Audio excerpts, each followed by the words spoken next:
Good evening, everyone. Here we are again, and I know Marcia. He's making fun behind me, and I can see him. Here we are having our weekly huddle up. There's Riley. Hi, Riley. Hi, Riley. It is August 21st. Welcome, Martha, Marcia, Lisa, Tony, and Dorothy's not with us tonight, but she is somewhere doing something that was important. She's finding out more about health from a person who's speaking at her church. We miss you, Dorothy. So I'm going to go ahead and share the screen. For those of you that are watching this recorded, I hope you enjoy it. That's why we record it.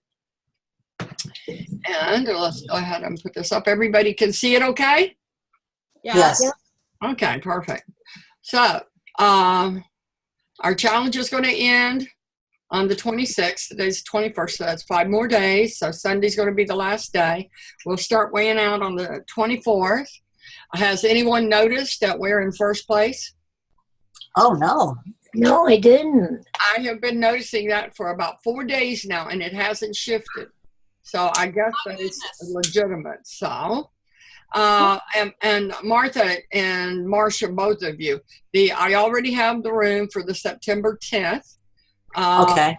Would y'all like me to go ahead and put you in there? There is a $5 off that I can use as long as they're still available, but I don't like to do it without asking. Would either Sure. of you? Okay, both of you. I didn't join it yet. Yeah. Okay. I'll go ahead and get you in. How about you, Martha? Yes, please. Okay, I'll do that when I get off. And then that way you can start getting your points. Lisa asked me to get on there because she likes to start getting her points. Have you gotten any of your points yet, Lisa? I have. Look at you. Yeah, you go, girl. But anyway, congratulations. Great team. I was really surprised when I started noticing it. That was the first call. Sometimes we'll be first in the morning, and then by the evening we're second again. But we have been first for the last 4 or 5 days. I saw Marcia's pictures. She did all of her little extra points there. You got this. It's the 10-day free challenge. That's in the challenge right now. It's at the bottom of one of the points that you do. All you do is click on it and you go in there for 10 days free. Martha, did you go ahead and do that? I haven't yet, I don't think. Did you see it? Do you know where it's at? I'm not actually sure. It looks just like this, and it's at the bottom of one of the things where you get your point. Lisa, do you know which one it is? I don't know which one. Yeah, it's towards the bottom, though. It's one of those. This was on more than one, and the other one is in there, too. They're at the bottom of the Yeah, page. but I don't want them to do crush your goals from there because I'll send them one that puts them right in my room. Right. But the free challenge you can do from there. I'm going to take care of both of y'all where the crush your goals. So the 10-day free challenge starts the day after this one ends. I like the free one. Huh? I like the free one. It's strange. I do too. You don't have to weigh in. It's just daily information. If you don't get in, it doesn't matter because, you're not really on a team. You're just in there with them. It's a chance to be in there with everyone, which is different from what we do normally. And then this goes for 10 days from the 27th to 30th. Somewhere around the 7th, the free one is over with. And then you start in on a new one on the 10th and you weigh in on that one to crush your goals. Any questions, anybody? No. Okay. So tonight we're going to finish this sleep inside the new science of slumber. And it really has been interesting as far as I'm concerned. I told Tony, don't give me no more. I don't want to do them again. I have learned so much about sleep. It reminds me back when we were learning about the way your body works. And so I really do appreciate that he showed me that. I was joking with him. And I can't wait to do Dr. A's chapter on sleep just to see how it, the reason I did the National Geographic article first is because I want to see how Dr. A's chapter on sleep lines up with everything we learned. Because Dr. A's book was written, I'm thinking, 12 years ago. And this just came out, so it'll be interesting to see how spot on he is. I'm suspecting he will be. We're picking up from the last week, and according to U.S. Centers of Disease Control and Prevention, more than 80 million American adults are chronically sleep deprived, meaning they sleep less than the recommended minimum of 7 hours a night. During our lifetime, about a third of us will suffer from at least one diagnosable sleep disorder. We're going to cover some of those. So it'll be interesting to see which any of us have ever encountered already in our life. Fatigue contributes to more than 1 million auto accidents each year, as well as significant numbers of medical errors. The Monday after a daylight savings time change in the U.S., there's a 24% increase in heart attacks compared to other Mondays, and a jump in fatal car crashes too.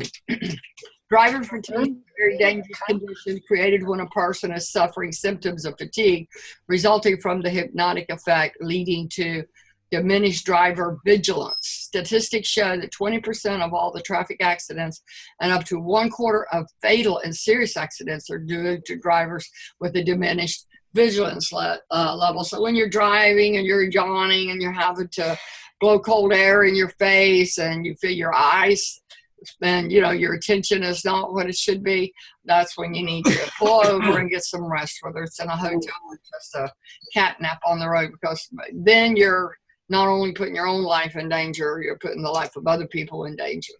So symptoms of driver fatigue: difficulty in focusing on concentrating or lack of attention, inability to keep the eyes open, nodding I've done that. I've had my head nod. Poor judgment and slower time of reaction, zoning out. I'm zoned out, wandering thoughts, rubbing the eyes and constantly yawning, not able to remember the last few minutes. That's happened to me.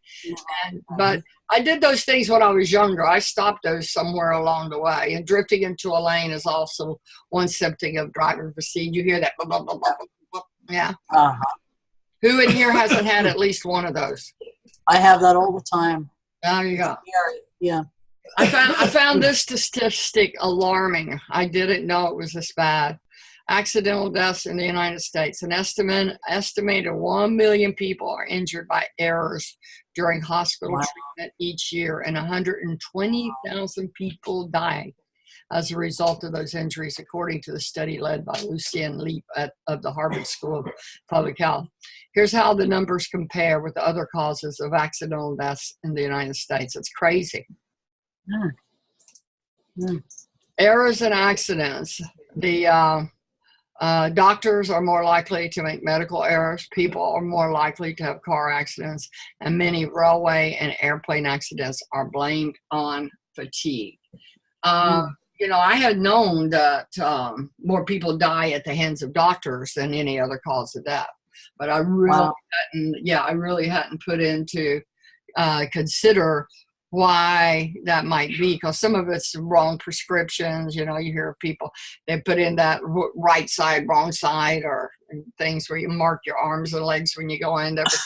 They have amputated the wrong limb, and that has to be horrible, because then they have to still go and amputate the limb they were intending to.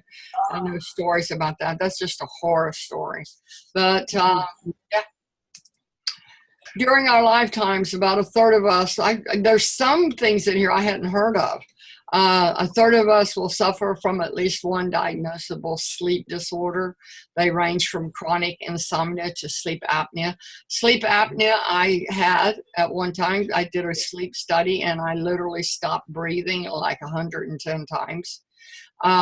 Boney says I was scared. That's when I was grossly overweight. Sleep apnea to restless leg syndrome. I know people who have that, to much rarer and stranger conditions. In exploding head syndrome, booming sounds seem to reverberate in your brain as you try to sleep. A Harvard study found that sleep paralysis, the inability to move for a few minutes after you've woken from dreaming, is the genesis of many alien abduction stories.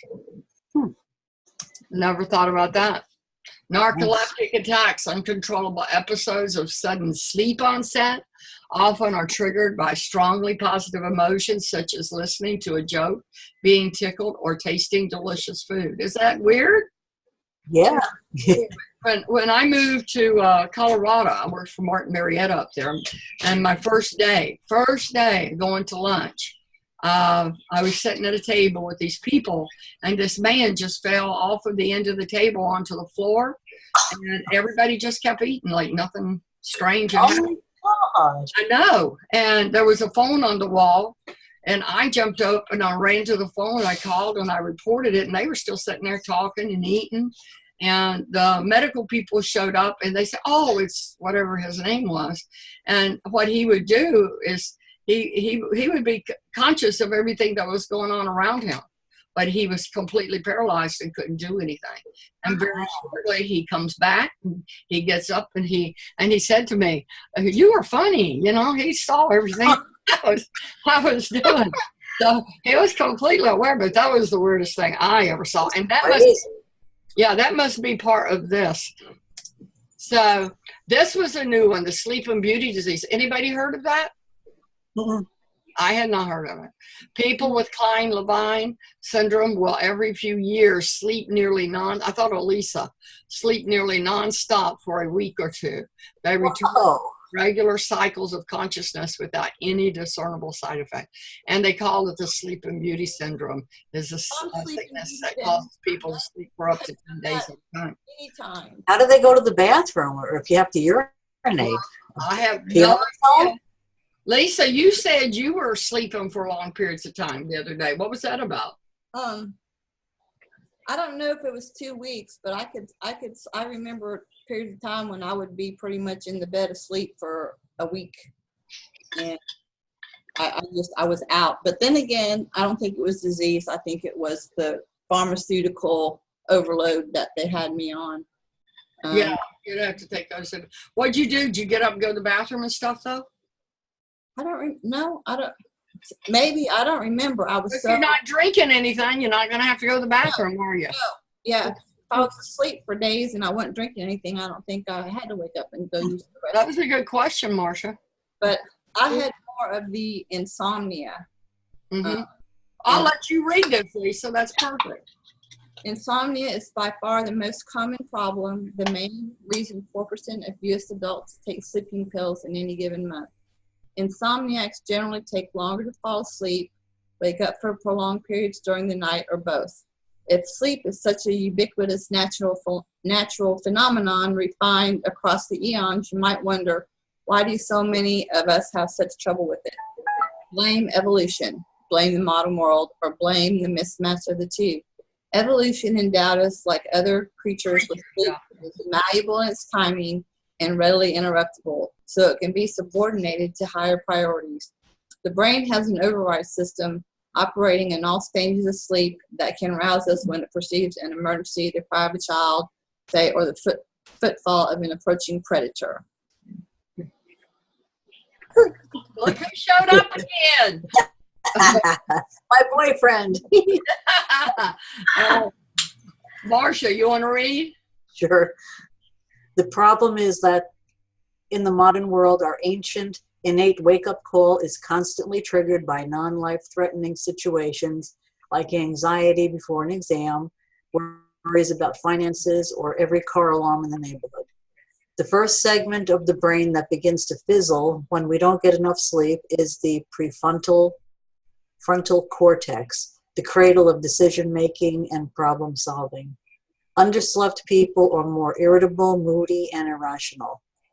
Anyone who regularly sleeps less than 6 hours a night has an elevated risk of depression, psychosis, and stroke. Lack of sleep is also directly tied to obesity. Without enough sleep, the stomach and other organs overproduce ghrelin, the hunger hormone, causing us to eat more than we need.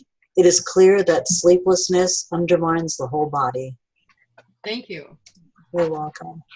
Martha, you want to read? Sure. REM sleep. In a wild state of psychosis, we're dreaming, we're flying, and we're falling. Whether we remember it or not, we're also regulating our mood and consolidating our memories. Rapid eye movement, or REM sleep, was discovered in 1953, more than 15 years after stage 1 through 4 had been mapped. Before then, because of its unremarkable pattern on early EEGs, this period was usually thought of as a variation form of stage 1 and not particularly significant. But once the distincted eye darting was documented and the engorgement of sexual organs that always goes with it, and it was understood that virtually all vivid dreaming takes place in this phase, the science of sleep was on pending. Every time we experience REM sleep, we literally go mad. By definition, psychosis is a condition characterized by hallucinations and delusions. Dreaming, some sleep scientists say, is a psychotic state. We fully believe that we see what is not there, and we accept that time and location and people themselves can and disappear without warning. That's scary. I'm telling you, even if you never recall a single image, you still dream. Everybody does. Mm-hmm. Lack of dream recollection is actually an indication of a healthy sleeper. Really? I know, that was good to know. That's me. I know, you don't remember your dreams. I used to. I remember pieces now. The action in dream sleep takes place too deep in the brain to register well on an EEG. But with newer technology, we've inferred what's going on physically and chemically. Dreams also occur in non-REM sleep, especially stage 2. But these are generally thought to be more like overtures. Only in REM sleep do we encounter the potent force of our nightmare madness. All the REM time, it has been theorized, is the equivalent of the brain testing its software, preparing to come fully online. The process is called, and I had to write that out. I think I could have just thrown a bunch of different letters in there and it wouldn't have mattered. So teleencephalization is nothing less than the opening of the mind. The body doesn't thermoregulate in REM sleep. Our internal temperature remains as its lowest setting. We are truly out cold. You know how we say that? I was out cold. Mm-hmm. Our heart rate, you wonder where these things come from. And, you hear something like this and you know. Our heart rate increases compared with other sleep stages, and our breathing is irregular. Other muscles, with few exceptions, eyes, ears, heart, diaphragm, are immobilized. Sadly, this does not keep some of us from snoring. That's really very interesting. You want to read? No. Okay. Go ahead, Lisa. I'll let you read. I got one more bad word in there. I think it's here. Go ahead. That's really very interesting because when I was going through, everything that I went through, I remembered my dreams. They were vivid. I was fighting. I was battling, always in my dreams, or falling. And in the past many years since I've been, adopting the habits of health, I actually sleep and don't dream. So the fact that said that's a sign of good sleep, the thumbs up for me, because I sleep without dreaming now. Wow, you may have been suffering from some sleep disorder. You know that? Yep. Brought on by poor nutrition, like you said before. And medication. So yes, interesting. You gonna read, Lisa? We dream as well in full color unless we've been blind from birth, in which case dreams do not have visual imagery but remain emotionally intense. Was it that interesting? Yeah. Yeah. Go ahead. Actually trying to produce movements, but a system in the brainstem completely shuts down the motor neuron gate. There's a parasomnia, a sleep abnormality that affects the nervous system called REM behavior disorder, in which the gate does not fully lower and people act out their dreams in spectacular fashion, punching, kicking, swearing, all while their eyes are closed and they're fully asleep. This often results in injuries to the sleeper and the victim. Session, like the end of stage 4, is usually marked with a brief awakening.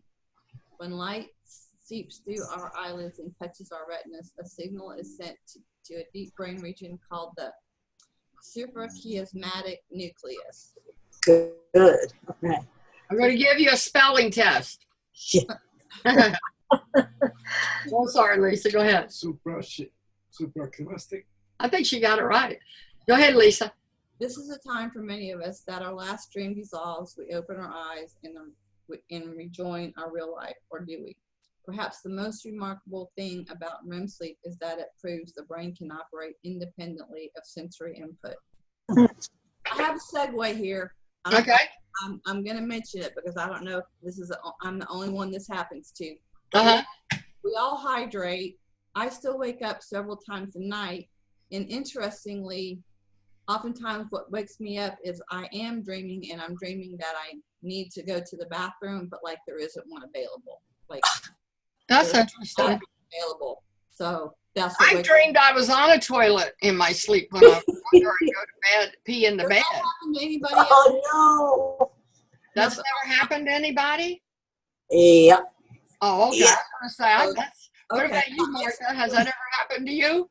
You dream you're on a toilet and then you wake up and you're peeing? Yeah. I need to make it quickly. It hasn't happened in a long time. I'm always needing to go really bad, and like there's no bathroom, or the bathroom's disgusting and I refuse to use it, or there's a line or whatever. But yeah, I just wondered if I was That's when you're in that state of psychosis, when we're in our madness. Did you really know we were in madness? Isn't that interesting? And Yeah. I didn't. I never had heard that before. Even I as a love the article. So that's the end of the article. And thank you, Tony, very much. I really enjoyed it. Everybody else did too? Yeah? Yeah. And so, Yeah, it's a lot of good information. so next week we're going to do Dr. A's habit of healthy sleep. And then we'll know what we need to do. And I followed that, and it really has taken me apart from a person that sleeps 4 hours sleep a night, even though I only got 4 hours sleep last night. That hasn't happened in a long time, but it happened last night. We'll practice his habits. We'll learn his habits. So getting enough sleep is just as important as eating well and exercise. My takeaway tonight is, and I'm going to pass that to Martha. I think it is not realizing that when we're dreaming, it's a form of madness, because there when Dick was so bad, and I was right after he first died, it was like I was seeing patterns on the wall. Oh, and, wow. and like, I mean, it was really, really weird, and I did not realize what was going on. And I had an appointment with the eye doctor, and I was going to ask her about it. It was like, just before I woke up, and as I'm coming out of it, there'd be all sorts of patterns on the wall and lights and things. It was really weird. And I think it said in there that when that's happening, you're paralyzed still. Yeah, I couldn't wake up, but they were there, and it was scary. Very good. I'm most grateful for today is that I got Sassy her bath without her killing me. She kept trying to run away, and I had to do it outdoors. And I want to share most today is that I seem to be doing better. I'm sleeping a lot better, and I have almost finished my first book in 4 years. Oh, what are you reading? Excellent. Read for 4 years because I just, everything. So, and I don't have a TV because we can't seem to get the antenna to stay in one spot. And the one in the bedroom I won't watch. I will not watch TV in a bedroom. I haven't done that since I think it was like 6 or 7 months after I started the program back in 2011. Yeah, that's in Dr. A's Habits of Sleep, isn't it? Yep. Yeah, that was one of the first things that What book did you read? What book did you read? I'm reading Danielle Steele. I loved her. I loved some of her books, and it's a new one that, well, I haven't read it but I guess she's got a whole slew of books out now. But it was here when I moved in, so I started reading it. Good for you. Yep. Who are you going to pass to? How about Lisa? My takeaway tonight is I thought I was pretty well versed on sleep, having had so many issues with it, but apparently I was not. So, and also I never thought about it, but the number of deaths due to medical error, I'm not surprised, but I had no idea that it was that profound. What I'm most grateful for today is, honestly, I'm grateful I'm up and about and moving, because I'm having sleep issues again. And essentially that's what I was going to share is I'm not sleeping well because of pain. So it's not something that I've dealt with, that I have not dealt with before, but it's been going on long enough now that it's starting to affect things. So that's very important. And I pass to Poppy. Good, Poppy. Oh, well, my takeaway tonight was that I read the article in the magazine that told Connie about it. But tonight I began to understand things that I read, but I have forgotten that I read, and like being a madman when you're sleeping, going crazy, you know. I have forgotten about that. Good. You know, so that's my takeaway. Do you want to share anything? What are you grateful for today? I'm grateful for today. Your hallway. You've been complaining about your hallway. Hallway, solid, in my house that I don't have to worry about going through the floor. That's real solid. Yeah, that's You want to share anything? Huh? Want to share anything? Says what I want to share most today is. Oh, then I'm gonna get some sleep tonight. Since How I didn't about get your no sleep How yesterday. about your trip? Well, yeah, that's what. Well, I was on a trip for the weekend. I left on Friday, came back on Monday, and I was with a bunch of people that very intelligent people, or adults, no children, and they are people that what do you call it? Free thinkers. Free thinkers. There, free thinkers. We're going to actually close with a creed from somebody that wrote it in 18 what? 1800 somewhere, 1833. Yeah. He was born in 1933. 1833. Yeah. So somewhere after that. Yeah. Yeah, he wrote that. And this trip took me through upstate New York, and they were talking about the railroad that they had when the black slaves The were, Freedom Trail? The Freedom Trail. Okay, these people, we went to see 3 different museums of people that did that during back time and who they were and why they did it. And, you know, so it was real interesting to see that all these people He back went then, with Carolyn's husband, Dan. Carolyn okay. Strack's husband, Dan. They had a great time. They did. We did. We had a great time. We had a lot of information about life and what people really, what we see today in women, for especially about having rights. There were women back in the 1800s that started that way back then to get women's rights, because women didn't have any rights at all. In the 1800s. Yeah. Who you going to pass to? Bird Mom. Birdman. Okay. My takeaway tonight is also I was kind of pretty horrified about how many deaths are due to medical mistakes and malpractice. Also, there's so many different stages of sleep and what it means. It's fascinating. It really is. Thank you. I agree. So I used to log my dreams because I used to remember them pretty well. I used to dream log. I don't do that anymore, of course, but it was interesting. Did you keep your logs? I threw them away. Yeah. Oh, Yeah. no. Oh, yeah. No evidence. No. And what I'm most grateful for today is I'm getting rid of Bob tomorrow. It's terrible. Getting rid of him tomorrow, hopefully. The movie, What About Bob? Yeah. Feathered Bob. And that's pretty much it, you know. That's Okay. it. And so I'll close up. And my takeaway tonight is no matter how old you are, you still can learn something, and how Yes. fascinating our bodies is and how much we take it for granted. We don't really, I don't know why they don't teach you this stuff in school about nutrition, about sleep, about stress, about things that really matter that you could apply that could actually make you a more productive human being. That should be Yeah. part of the sciences in school. And Health education should you accidentally stumble on them, and I don't get that. What's more important than this? What I'm most grateful for today is Tony's home. That was a Yes. big bed with him. It's an even bigger bed. We have a clock that projects on the ceiling, and I woke up in the middle of the night and I looked where I thought the light was, but it wasn't there. And I was so turned around in that bed that I literally had to find where the light was.